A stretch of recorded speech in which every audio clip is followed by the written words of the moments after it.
Hey, Haley, I think you did a great job on your video. I just wanted to add something to the part where you were talking about the confidentiality, and sometimes we have to break that when it comes to, sorry, a client wanting to harm themselves or saying they want to harm themselves or others. I wanted to add that also if they're wanting to harm a minor or that's getting brought up, or if there's elder abuse.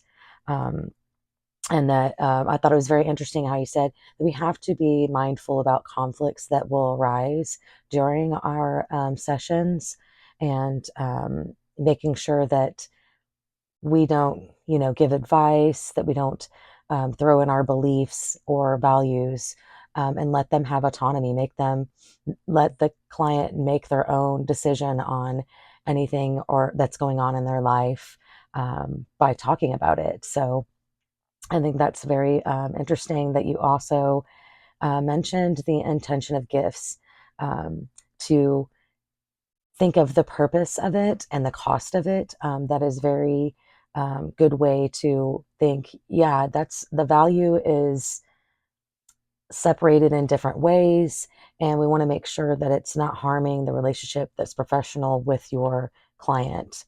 Um, and that's a good way to break that down. Family breakdown, the effects that the actions we take as an adult, as a parent, has on the kids and the relationships, and then not having a support system, like if there was a divorce in the family, um, making sure that we understand what it would be like if the kid didn't have such a support system. How would it affect their self-esteem, and just different ways on how they handle life, because it is hard to handle life without a strong support system.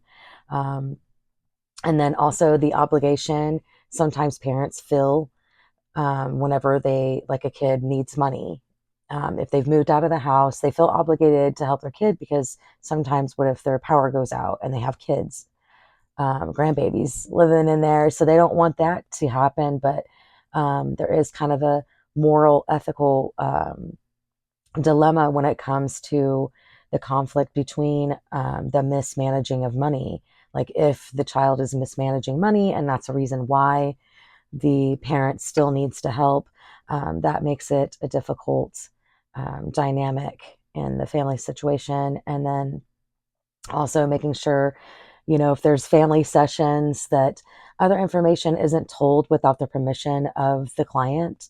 Especially when it comes to counseling a minor, it's very hard to not tell, to draw the line and boundaries unless you do it in the very beginning with the parents. Like, hey, I can tell you how things are going, but if I don't have permission of the child, I can't tell you intricate details or anything. That is up to the child. And I think that's great. I think you did an amazing job.